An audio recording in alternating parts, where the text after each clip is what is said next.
there are people who are working on stuff like that in order to predict whether this drug is going to work for you, given what your genetics are. Your tumor had these problems. Your tumor is mutated on this and this and this. We're going to make a prediction about these 10 drugs. This one's going to work best.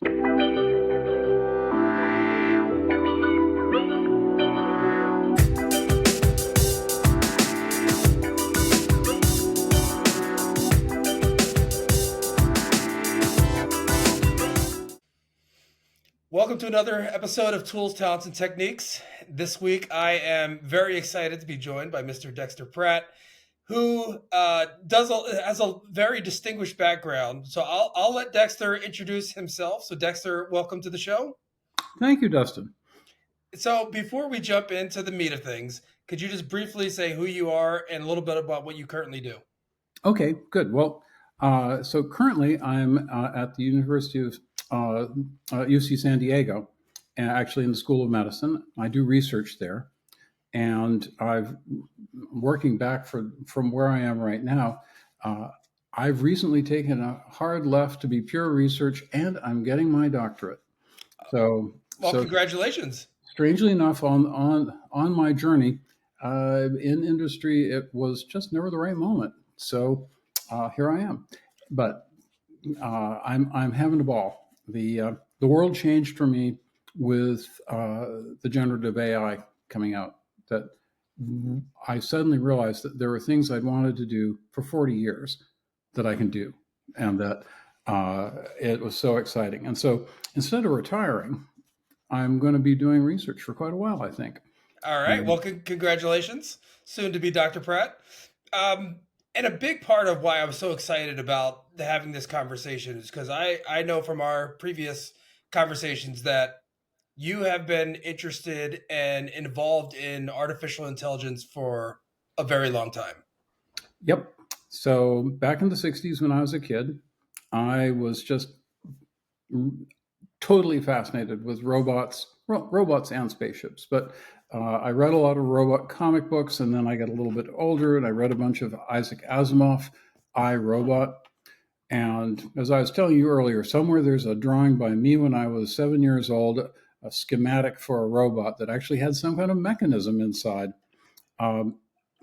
But sometime after I graduated from college, I initially was working in a company that was doing solar cell research.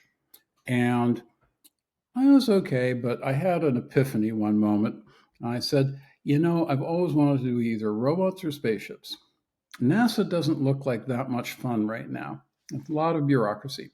So I talked my way into the MIT AI lab and got a job being a technician, helping to put together, be essentially the one-man assembly line for these computers that had been designed at the AI lab. This is about 1980, as artificial intelligence workstations. And these were some of the first things that were actually workstations. I had the enormous privilege of learning to program, learning how to use machines on a machine that was like 10 years ahead of its time. Things you take for granted nowadays, they worked on this machine.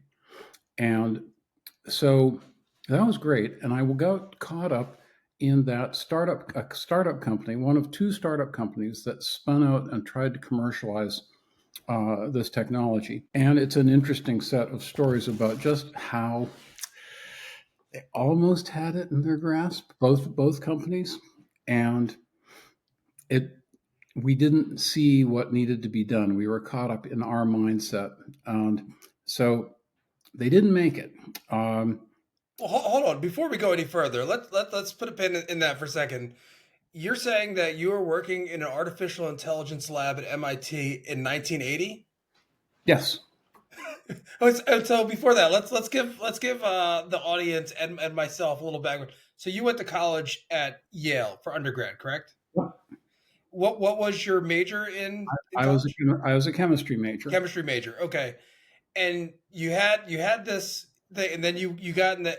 It's amazing to me that there was an artificial intelligence lab in 1980, and you Oh, were working on this back then. oh no, no, no. People people really don't get it how old artificial intelligence is. And so, I mean, it goes all the way back to the origins of computers. One of the critical people in the history of computing is Alan Turing. And Alan Turing was one of the people who was critically responsible for the machine that broke the German codes in World War II, the British machine that broke the German codes, and was instrumental in some of the large victories at the end of the war. That machine was one of the very earliest computers. At that time, he was already thinking some, he and others, but he in particular came up with this proposal of like, well, if you achieved intelligence with a machine, some machine in the future, which was much, much more than what we can do now, um, how do you decide it's intelligent or not? And so there became what he called the imitation game. And so it was, if you can pretend to be something, to be a human, and the person on the other end of the typewriter or the telephone can't tell that you're actually a machine, then in some sense you passed the test. If you can quack like a duck, then for all intents and purposes, you are a duck. And so just recently, I actually just a new announcement out of a group at UCSD here in town. Um, they had published something last year where they tested ChatGPT and a couple of the other ones in attempting to uh, have a dialogue with somebody and try to pretend to be a human. And then the humans were judging who was a human and who wasn't. And they had a set of people as the control group. And so they recorded those results. And just yesterday, they updated their results with using the latest model, or one of the latest models from OpenAI. And they said, okay, with this model, now we're up to 74% of the people can't tell the difference between humans and this chatbot um, better than even chances. So, so what does that mean? Like at what point do you decide things are intelligent? Anyway, so that's all the way back in World War II, trending into the 50s. Tragically, uh, Alan Turing was gay, and at the time that was illegal. And after that, he became exposed for that. Um, he was persecuted and forced to take chemical sex suppression drugs, and ultimately he committed suicide. Wow. So that's a fairly grim start to grim end for somebody who is now, you know, one of the early visionaries of the field. Anyway, fast forward into the 60s, and computers started to be something that had some amount of memory and uh, power for them. They weren't, the things that were computers in the 1940s, they were about like 1/10 of 1% of the old Fitbit that you have in the back of your closet. By the time we get to the 60s, we have something that, oh, gee, it had kilobytes of RAM, thousands, small thousands, not large billions. And so basically, you now carry in your pocket every day something that is far beyond a supercomputer was back in the day. It's you're harnessed correctly. Your phone could be a weather prediction system crunching huge numbers at the level they did for weather prediction back in the 70s or 80s. But in any case, they were already thinking about how to manipulate symbols, how you can do logic, how you can say, well, if it can think, let's make it, have rules for deciding what its plan is, and have a set of rules for, well, what are all the things in the world? Well, there are things that are matter and things that are not matter. And then, get all the way down to, hey, here's the concept of automobile. And then my automobile is one instance of the concept of automobile. Things like that. Hmm. And they thought, we just have to do this well enough. We have to scale it up, make a big enough system, and we're going to do it. We're going to achieve something that is thought.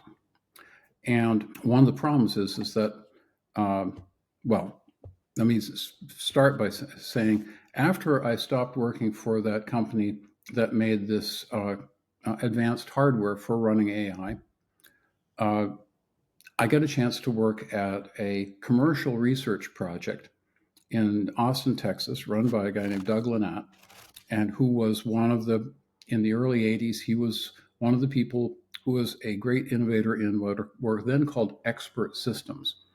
They're called that because the idea would be that you could work with an expert in the field and you could get them to tell you all the rules. Like, well, if we're diagnosing this patient, if they have this but not that, then, and that would capture all their knowledge.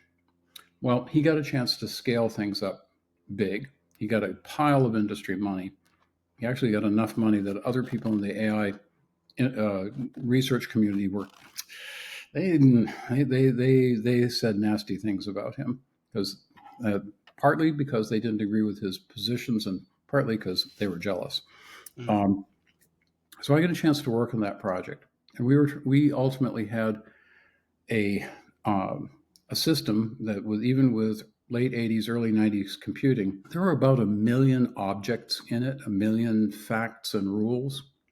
Um, and I used to go home and say to my wife, well, I know I did a good job today because I feel so stupid. Because it just turns out that writing rules on that scale, people aren't smart enough to do that. They just get too tangled and too huge. There are still things around that are expert systems, that are rule-based systems, and they can do some things really well. There are rule-based systems that work every day for you in, like, the healthcare system where you go to the doctor, and there are triggers that do, for particular purposes, identify cases where, like, it should ring an alarm bell. They're specific cases. They're not like a general thing. My wife Margie works recently retired from a company that does fitness and diet recommendations based on getting blood samples from you and other data. And that system was all powered by rules. And Margie was very involved in developing a lot of those rules, working with both the programmers and the dietitians and all. But that's where that set of rules is rated sort of the limit that people can maintain. So when you're working on this project and you have all these rules, and you've mentioned that a couple of the startups previous to this didn't quite make it. In your opinion, was it because of the specific use case that they were focused on? What were the things that they were missing out on that didn't allow them to hit their mark? Those companies failed to make it because they didn't, for being in one of them, just didn't get what the market was, how to make it work as a business proposition. The technologies and the ideas that came from that, they were hugely influential.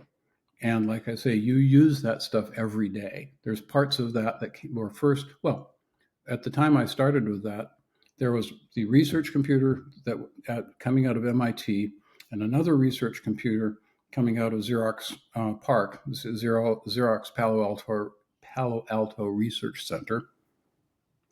They were the only ones in the world who had mice. That's where mice came from. The first So, mouse that I used in a system that had windows and mice and click on things, that's where I started at the time before there was a Mac, back when green screens and keyboards were it.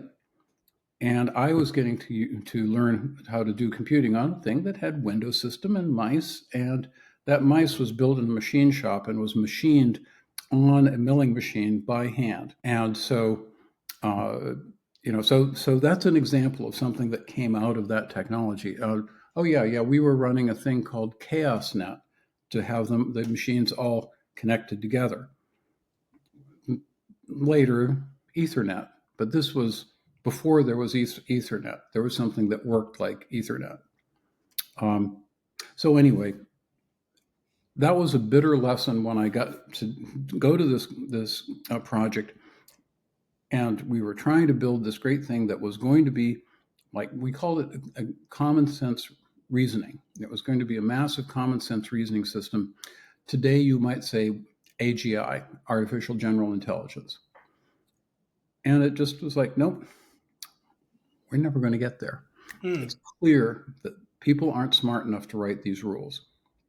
And at the time, neural nets were coming along and people talked about them, but they were regarded by most people as a joke. Why? Because they're too small. The neural nets can do some interesting stuff when they're little, but there wasn't the computing power and there wasn't the data. So two things happened is, one, the computing power became insanely bigger. I mean, it's unfathomable how many pieces there are, how many little bits of dials you set in order to make ChatGPT do what it does, and how much compute it takes to run that thing. So it actually talks to you, back to you in real time. What did you think back then where this could go? And where does that compare to what you're seeing now? Is anything that what you're seeing in the market or the world right now with AI, does it even resemble what you could have thought of then? I was totally shocked at how the neural net technology and the generative AI suddenly leapt into being, and even the people who were creating it were shocked. They knew it was going to get better as you got more compute, as you made the models bigger. They weren't prepared for the sudden jump that they got from things that were kind of interesting, things that were trying to complete sentences, and to something that suddenly is talking to you, basically. So that was a shock to them. It was also a shock to me as soon as I heard about it. But the thing that, like I say, that there's stuff I'd wanted to do for 40 years. The trick was, for me, is that I would call the stuff that the neural nets do as the squishy bits. They're intuitive. They think fast. They but they're not entirely reproducible, and they make interesting mistakes. It's hard to get them to do planning over long term, and it's hard to organize them so that they will be doing things in a repeatable workflow. Those are all concepts that are way, way old. People were thinking about those things, thinking about agents, where now agents is the big word. Yeah, the concept of agents is a 1980s concept. But we couldn't do anything with it. People had bright ideas about it, but you couldn't make it work. It just was too hard. So now you have these magic boxes that will let you glue together stuff if you give them a logical framework. And so there's a lot going on now. On one hand, making the models themselves better at thinking through things logically.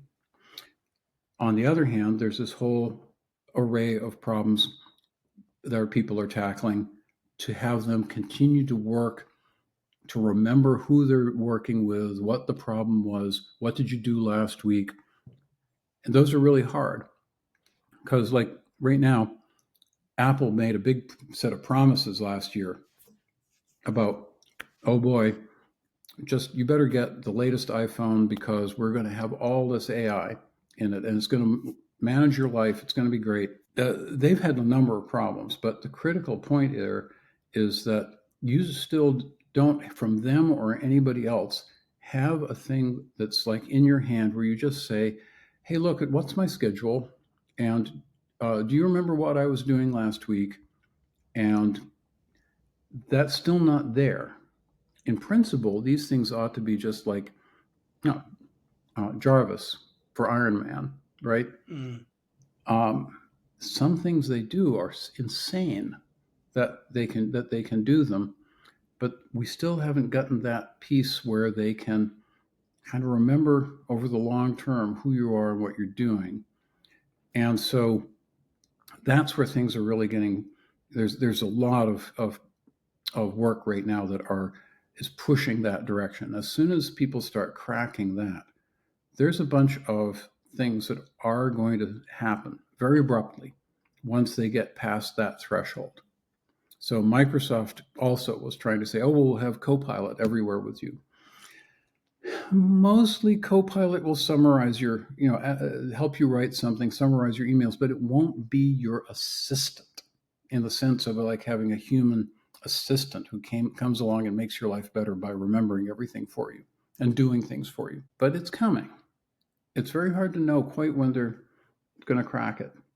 So one of the things that's driving the improvement is uh, not just people figuring out how to orchestrate it, which is kind of the end that I'm pursuing because that's where my old expertise lies. But the the models are getting better at certain kinds of things in ways that are not immediately apparent to you. If you're there using ChatGPT to help you write stuff, answer questions, you'll notice that things have gotten better this year than they were last year, sure, but not qualitatively different, right? It's not like suddenly, oh my gosh, it's like talking to my friend. And in programming, however, there's a couple of jumps that happened in the last 10 months, and that the amount of flawless code that can be generated by these things is astounding. That The code for software programming itself. Yeah, I mean, so if you let's see, Claude or Gemini are particularly good at this, but you can go and say, I would like to have a program um, that's a web page, a one web page that's going to be an interactive site that's going to take this data that I have here from my project and my spreadsheet, make me an interactive dashboard for it, and it's going to all just run in the web page, and put that up for me. And I use Claude more than the others, but basically you can say do it, and it'll put it up in a little frame next to you so you can try it out, or you can just run it in your browser from your local machine. And kabam, it's some beautiful dashboard customized for you for just this one thing, and you have it in 20 seconds. Um, Now, it doesn't always get it right. But the things you can ask for and get, when it clicks, it's astounding. Mm. One of the ones that they demonstrated at Google, the last major Google announcement meeting, was a simulation of a Rubik's cube that you could spin in place and you could manipulate it, and you could in a 3D model, and you could have it solve it. You could run a solver, and oh yeah, and you can say it, but I want it to be a 5x5 Rubik's cube, not the regular one. I want to have it be a 10x10. And so this was a puzzle posed by a guy who I think is actually in San Diego, Matthew Berman. He posed this to Gemini 2.5 when it came out. He said, well, make me this. And in that case, he was, the wind was with him. One shot, it did this. And the what it would take for humans to do that, I mean, people can do that, but that's not an easy program to write. That is not an easy program to write. Mm. Now, on the other hand, you can find interesting cases where you're going along and you've been generating all this code, and suddenly you just cannot get that thing to get its head around some kind of, yeah, but if that bug is over here and it failed there, why are you expecting it to work over here? And you can wind up fighting with it for like hours trying to, get it to see something. Um, and even when you wind up fighting with it for hours, you still wind up being done a lot faster than if you weren't using it, way faster. Um, but it's really interesting to see their strengths and their weaknesses. But the strengths are getting awfully strong. So, I think a real threshold is people now talk about vibe coding. I don't know where vibe came, except that it's so laid back, um, which is you don't write any more code. You're there coaching uh, the Chat GPT or Claude or Gemini. You're coaching them about what you want. And so there are now plugins to the developer environments. When you're editing code, there are these environments that have been around for a very long time. And actually, frankly, I was privileged to, back around 1982, use one of the very first programming environments where the editor assists you a lot. Well, there are now plugins for these environments where the the model is equipped with a bunch of tools that include being able to edit files and run code, and you're there working on your code, except it's all you saying, okay, I like that, add those things. How do you think we ought to solve this? Okay, go ahead and do that. I'm not coding anymore. I'm coaching. So I stopped actually laying my hands on code at all about December. Yeah. How do you think?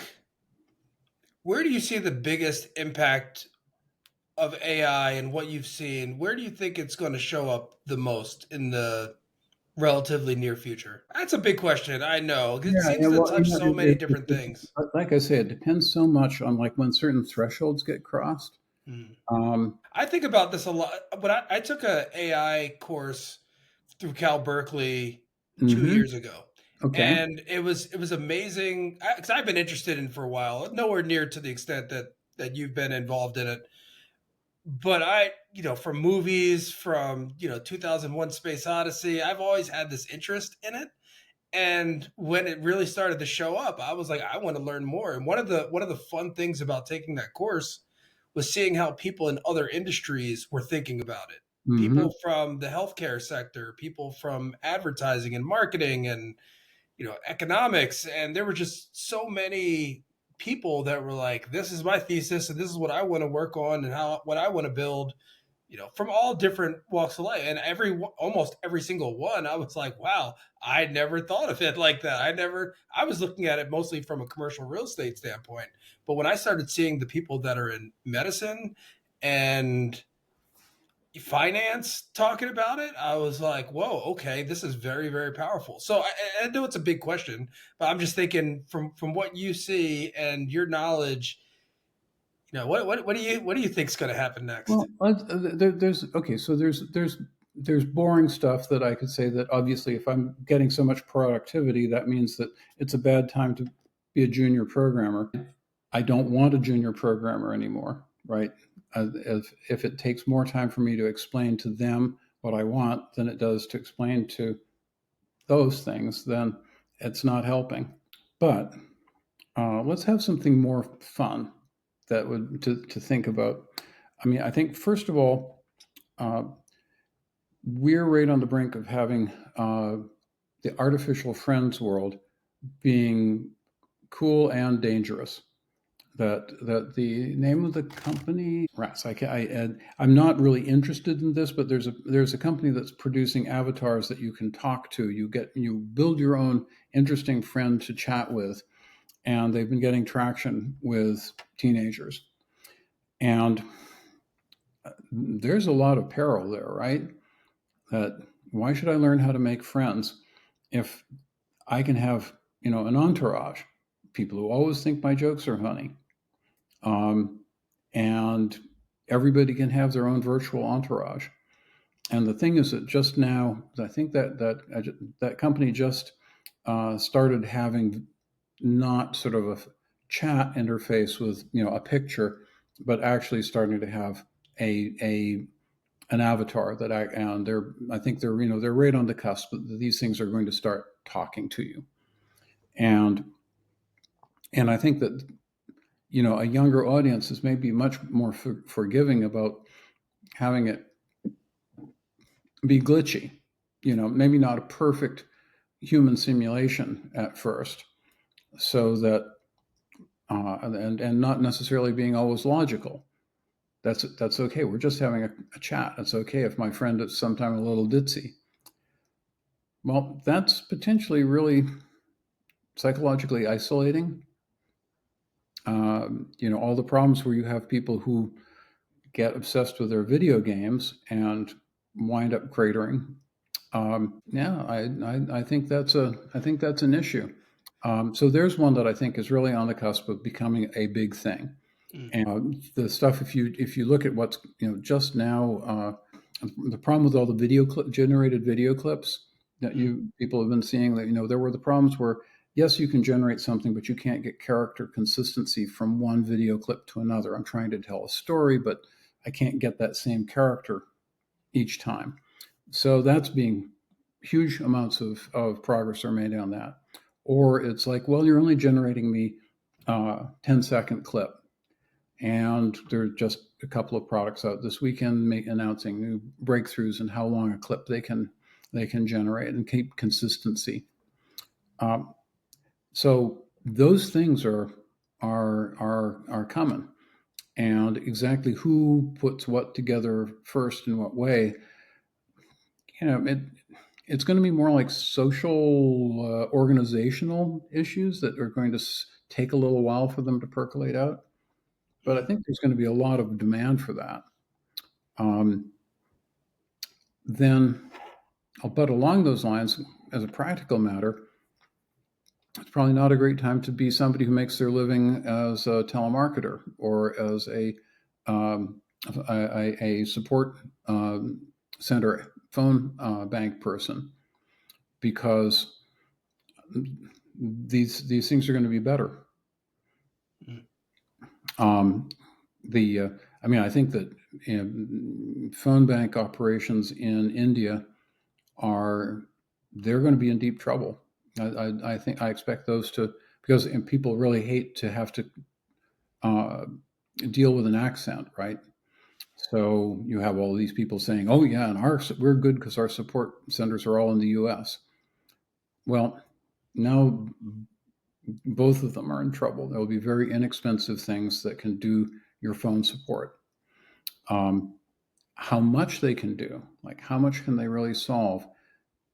There'll be some things where you really need the human, but I think increasingly you'll be talking to the machine, and then it'll escalate to a human if it says, I don't get this. I got to get my supervisor. There's also a lot of things that are kind of black swans in a way that we don't know that we're going to have to deal with this because there's something else that's going to happen before that'll be a complete pivot. And one of the things that I think, especially as in the commercial real estate space, when I see all the life science lab space that's been built and been invested in, and then you start thinking like what this could impact as far as making medicine, first of all, diagnosing certain issues or illnesses, and then the medicines that they come up with, from their findings and developing using artificial intelligence.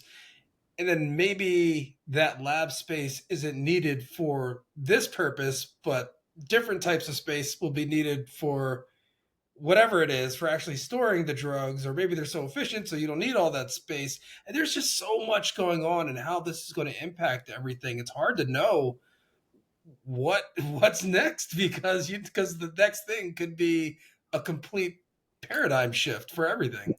So, okay, so you've now it's too late for you now that you're now talking about what I'm actively working on. So, do there's no hope. You're never going to get me to shut up. Perfect. Um, so, uh, so yeah, we would want to revolutionize the scientific process. We want things to go faster. We want things to go both faster, and we want to have it more things being worked on at once, right? So we get as much of this benefit as quickly as possible. There's justifiably some wonderful attention paid to the Nobel Prize for this thing called AlphaFold that cracked the problem of determining protein structures or predicting protein structures, which is very important in drug design. But that's a very narrow thing. That's solving a particular kind of piece of the puzzle, but it's not automating science. So what does it take to have an AI scientist? What does it take to have a robot scientist? The distinction being the AI scientist is one that is going to look at data and figure out hypotheses about what could be going on, and then say, well, then let's go to the laboratory and test these more things. And then the loop. That's how science works. You come up with hypotheses, you test them. And that's the end I'm working on right now. But how do you get that to actually get to the clinic? So there has to be people actually doing those experiments. You actually physically have to do experiments. And so there's a part of the problem of like, well, we need to automate that. And what is the best path forward? There are people who are building very custom machines that will do a part of the laboratory process. But, if you still have humans in the loop someplace, they're the bottleneck. And so wouldn't it be great if we had a laboratory that was pretty much all robots all the time, and they worked faster, they worked all the time, and they got the science done faster. And so that, so to your office space, I mean, clearly around San Diego, you've got all of this laboratory space, and what's going to happen to it? If somebody can crack that problem, one way of cracking it would be humanoid robots that can just go in and do what techs do now. Another interesting way that, I suspect the thing that will really make it sing is not just special purpose robots, and not just humanoid robots, but something out of the box. And one of the things that I would put forward as a potential out of the box thing is, yes, they're kind of humanoid general purpose robots. They're only 12 inches tall. And everything is scaled down to smaller samples, smaller equipment. And I can afford to have 100 laboratories in the same cubic footage that I currently have one. Okay, now we're talking. If you have something like that and you combine it with the thinking part of the science, now we can really rock and roll. You're not necessarily out of the woods here. This is going to challenge society on a very important point, which is, when will you let a drug come to the clinic? And right now, the time between the original research and the time that the drug shows up and is used to treat somebody, past FDA approval, et cetera, we can be talking 12 years, 15 years in the worst cases. And so if we turn on a wonderful world of AI, who knows, maybe even super intelligent AI solving all these problems, we have all these drugs lined up that will fix everything. And great, there's 10,000 of them. And the FDA is able to get about 10 through each year, 10 or 20. And also, if you want to do clinical trials, you'll say, oh, I don't want that drug to come out without a clinical trial. 10,000 drugs, every clinical trial needs hundreds or thousands of people. You could be at a point where yeah, you're out of patients. There aren't people available to do these trials with, Mm. and you're out of money. Are you going to? We don't have $100 trillion kicking around to run all these trials. And trials are hugely, hugely expensive. Well, especially the last phase 3 trials where they do a lot of people testing with the drug. So, well, what do we want to do? I think this is going to push us to the what a different idea about what we're willing to accept for risk. And because you can say I'm totally risk adverse and I don't want any of these drugs to come to market because they might do harm. On the other hand, hey, every year they're not here, that's another 1,000, 10,000, 100,000 people dying horribly of that disease. I'm not saying I have an answer for that. I'm just saying this is going to be an interesting thing that is thrown into sharp relief. Bright lights are going to shine on it. And I consider myself naive to the scientific process as it comes to drug discovery and coming to the market, and I I'm not expert whatsoever on it. But I hear things like it takes 5, 10 years to get approval for drugs, 12 years. It I don't know what that process is like, but I'd imagine many of those things, whether it's testing, whether it's when you mentioned robots, but even if you can say like, okay, this is the data set, and this is the sample size, and you're running these tests based on this and that. I mean, whatever the efficacy percentage needs to be, if you can have something that shows like we've ran in this AI model a billion times this and we're getting 95%, it's like, couldn't that speed things up? See I would, that like I'd imagine once if you could get something that could speed up a lot of the things, like, well, you tested to get this against that, and we've ran it so many times, like, okay, that can speed up that process to at least get to the human trials quicker. well, I think we can get to the human trials quicker. Hmm. The problem that's all doable. It's once you start hitting the human trials. Yeah. First, you do the basic safety testing on healthy subjects. Make sure that if they have doses of this drug, they don't die. Um, and actually, that's preceded by a bunch of animal testing, right? Before you let it be given to people, there's there's a round of animal testing, and then your first your phase 1 trial is where you may be trying it with a dozen people, something like that.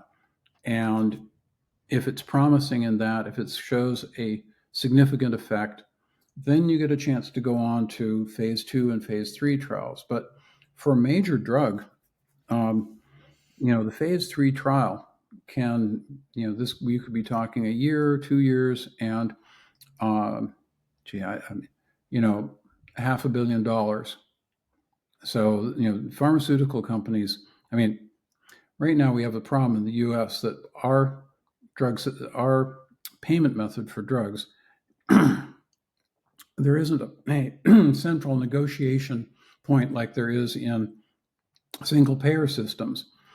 So the Europeans negotiate with the drug companies hard from the point of view, if you want into Germany, you're going to give us this at this price. And that's great. So they wind up recovering a lot of that research cost on people here where there isn't a single payer. But at the same time, and they gotta recover that money someplace. They can't just do this massive clinical trial for free. So you have a long process. But I think you were touching on really on an idea there though of suppose I have simulations. Yeah. Okay, at what Like point? running, but depending on the data set, like whatever you're doing, like let's say you're testing this drug on this animal.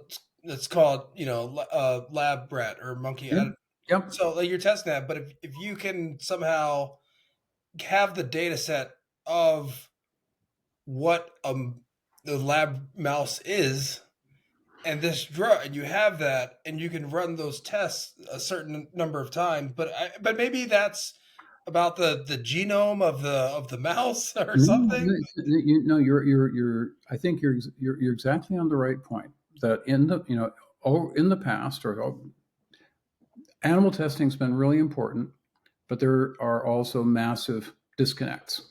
The thing that worked in mice doesn't work in humans, or worse yet, something that was safe in mice turns out to have bad effects in humans. So biology between a human and a mouse is there's an awful lot of overlap, but mice are also in some ways very different than people. And so trying to test a cancer drug on a mouse that like they only live a couple of years. We get cancer when we're old mostly. Um, the it doesn't it isn't a simple translation. On the other hand, you can say, all right, can I figure out how to take what happens in the mouse and not just take it as a simple works in the mouse. I'll guess it works in people, but take it as this is what happened in the mouse. Can I predict what will happen in people? And there are lots of people working on that and similar problems. Some of them are applying machine learning techniques.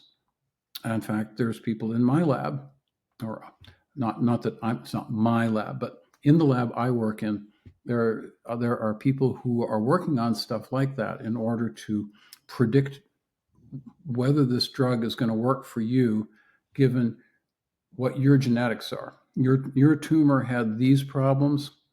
Your tumor is mutated on this and this and this. We're going to make a prediction about these 10 drugs. This one's going to work best. Okay, that's going in that direction of try to predict the outcome based on your genome. And can you use animal data as you start building that model? How do you get that model, what you learned with animals, to transfer over into making predictions about humans? So there's some good possibilities there. And something like that might indeed be the place we go to. We start having good predictive models that we start to trust. At what point will the FDA say, okay, the the oracle here, this really smart model says, yep, it's going to, based on this animal data and everything we've learned, it should be fine in people. Will the FDA say, okay, good, go start trying it in the clinic? And that would be something that might start having us radically overturn medicine. But right now, a lot of people look to do things where they find new uses for existing drugs, or they find cocktails of these two drugs together, because those things are stuff that it's already a known thing. It's already gotten past the FDA, and so those things can go into the clinic much faster. Especially in cancer, you can have cases where you can try something when all hope is gone. You get to a point with somebody and you say, okay, look, the regular therapies are not working for you, but there's a trial of this idea. Do you want to participate in it? And those can be much more out there because they didn't have any hope. And I wonder, and I say I'm sure, but maybe not. But once you have all the results of these drugs do this, that, these have been the results over time, and you mentioned the different cocktails. There has to be a way for someone to have all that data and then ask the AI, "Is there something should we be trying here? Is there something we're missing?" And have it say, "Well, based on this data, maybe you should try to do this and that," and have it tell you. You absolutely can. I think that the large language models are going to be good at finding holes in, or finding things that were obvious in the literature, or not obvious, you could deduce from the literature, from all of the knowledge they've eaten, because they've eaten the whole scientific literature. They may be able to come up with some good things like that, but it on the other hand, there's going to be stuff that there's just going to need to be more fundamental biology understood. Biology is fantastically complicated. Yeah, I mean, you can tell I'm just spitballing here. No, It's not, but it's just sometimes I think I see how it's applied to some things, and I'm like, that should be something that it could do, but maybe I'm just simplifying it too no, much. I think the hard part is getting the data. That Mm, we can get this data now that two people 20 years ago they'd say, "Oh my gosh, how in the world? That's amazing." But in fact, if you try to think of like how much data you actually would want in order to understand what's happening in the tissue inside that mouse as it's actually experiencing live, and not that you had to grind it up to mm, measure that tissue. Um, there's all these things you can't actually see. You can measure certain things, but you can't necessarily see the whole process. And so the more ways that we could devise to measure things, the more that we could do. That's always been the case. You invent the telescope, suddenly the solar system becomes apparent. Um, so we need lots more of those things. Um, you could imagine, um, supposing I had a whole bunch of sensors that I could put all over a patient who's being treated for cancer or something like that, and moment to moment have this massive stream of data coming out of them of what the chemistry is all over their body. And I don't know how to use all that. If you're sitting there trying to write old-fashioned rules, you said, what are the rules for interpreting that? On the other hand, if you have that data stream, now that's one of those brilliant, huge data streams that you can start feeding into a machine learning environment. And you might get outrageously interesting predictions about what's about to happen to that person and whether are starting to respond to that drug and what will happen next.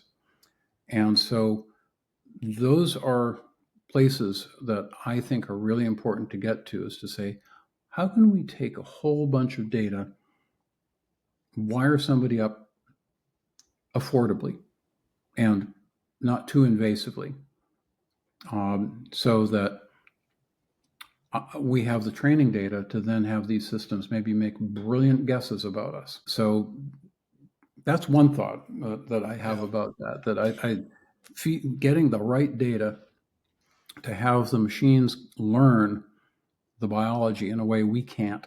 Yeah. How do your colleagues and your peers, when you talk to them about, I mean, not science, but artificial intelligence and use, is this a conversation that you have with other folks, or do other people have other thoughts, fears, ideas, excitements about it? Like, what's the general temperature within your peers and colleagues? Well, I mean, my peers and colleagues are doing various kinds of AI 24/7. Basically, that's really become the unifying theme of the lab. Um, the the other people I deal with are, it is interesting. There's people who I am an evangelist to. I think it's going to be a while for the scientific community to lean into it. I mean, you'll hear about the people who are leaning in, and they'll get noticed in the literature. Not in that, sorry, they'll get noticed in the media. Like it's possible that you could have heard about stuff that a team from Google have done with patient interviews, and some wonderful results out of that a year or two ago. But there's a lot of people who are, still thinking about the world in the way that they've been thinking about it, and they haven't been asking themselves, how do I leverage this? And the problem is, of course, that you have to go and invest time in figuring out what this emerging thing can and can't do for you. You have to be prepared to be frustrated where you try stuff and it doesn't pan out. On the other hand, I keep having the experiences where suddenly, oh, that's interesting. I suddenly leap ahead and find something that is really working. And it's a lot of a discovery process about these things. People don't know what's in there. A lot of people do think that they have rules inside them. I was actually um, one of a doctor who's an instructor in one of my classes was talking about how these things aren't going to be able to do the stuff that, in particular, that he was seeing because you have to write it all down in rules and it's too hard. And I didn't correct him.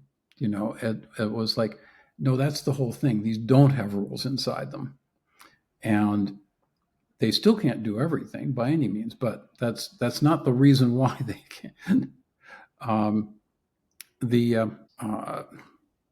This is where I need my AI assistant to stop me from losing the thread. Well, here's something I'll jump in here and say, because when I see the people, let's talk specifically in commercial real estate.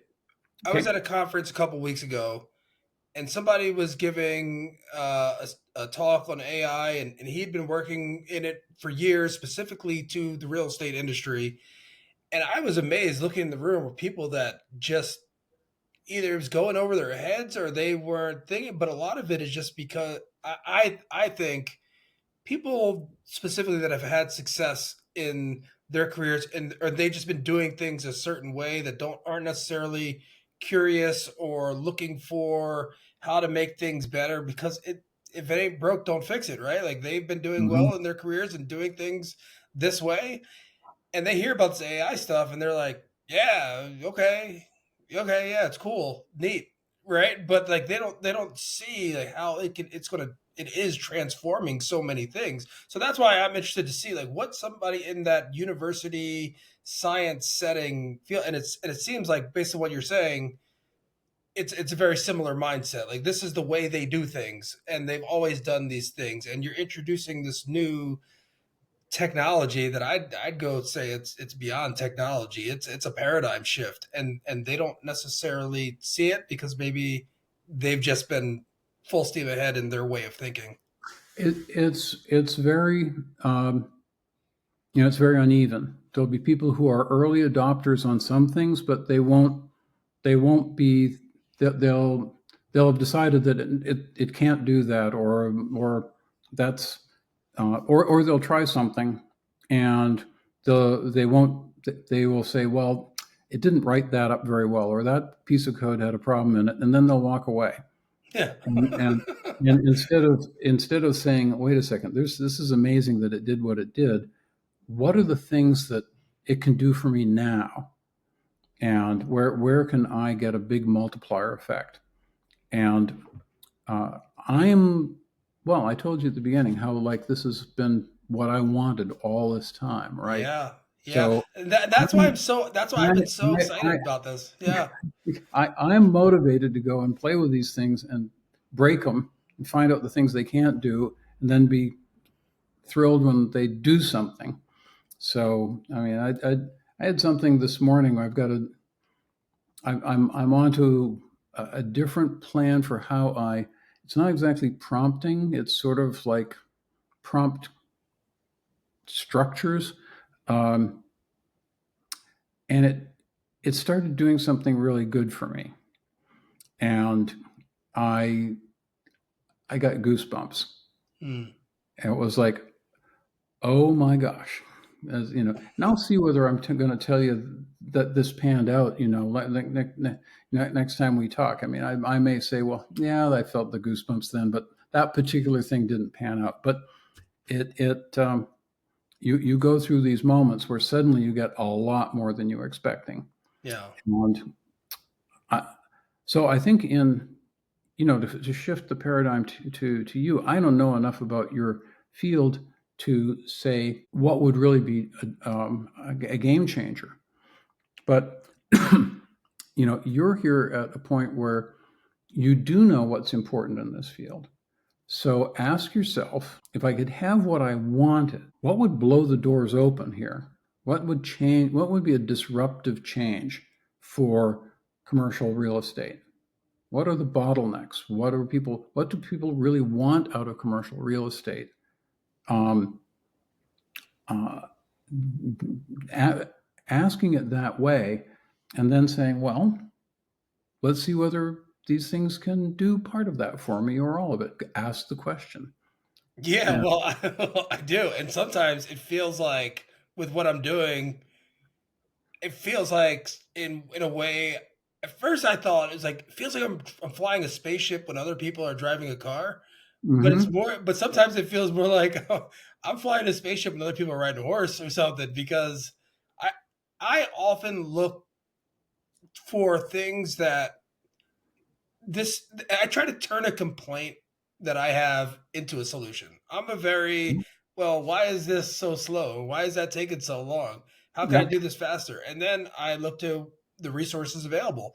And now that you have all these AI tools, and to your point, not all of them are perfect, but they shift the gear in a way sometimes that's like, oh wow, there's a whole other door behind this door. I'm gonna go a little further and see what else we can find down here. It's so much fun. I'm enjoying it. But Well, that's what are the successes that you've had?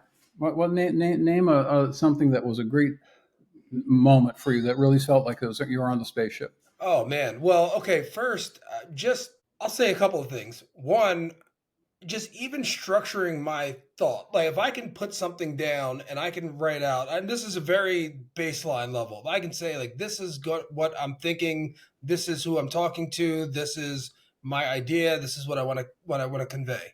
I can put that in there and say, is again to my point about the message, is there anything that I'm missing? Is there anything that I can, and it helps me think through things. It's almost like a sounding board. And oftentimes it says it better than the way I said it in the first place. And I'm like, yeah, that's what I meant. And I oftentimes I'll have conversations and I'll say something like, oh, they didn't understand what I said. Like maybe I'm just saying it the wrong way. And it's like a Mhm. translator. It's like in some ways it's like an idiot translator where it's saying like, yeah, that's what I meant to say, but it just didn't come out the way that that person could hear it. And so that's a very like baseline version of it. Another thing I would say when really a piece when the light bulb went off for me, and this is when I was taking the class and for the AI business certificate. Um, Figuring out like who was responsible for what because commercial leases can be very complex. Mhm. They're negotiated. There's different points. Who's responsible for this and when? It's like okay, you got to go in, you got to read all that, and you got to say, okay, this is the term, like the lease term. This is when the responsibility for this kicks in. These are the requirements. These is responsible up to this dollar amount. But you have that, and you can ask, hey, who's responsible for this? And then they would be like, yeah, it's this. And then you can turn that into you can just have that just bypass me basically. I'll be there to proof it, but they could submit the information, the question, or they have a roof leak or what have you. It interprets the lease, say it's the tenant's responsibility. This is why. This is who. This is the insurance requirements for the vendor, and so they can tell you based on the people that you have in your database that are approved vendors. These are the people that you should contact. That one thing saved me one person as a manager at the time. It saved me like 3 hours, and it could do Mhm. it in 30 seconds. And it's like if you multiply that over a portfolio, the time and money savings it's crazy. And just abstracting leases in general, and there are softwares that do that, but can just abstract everything, put that into the database, and then it'll know all those things. Pricing for new contracts.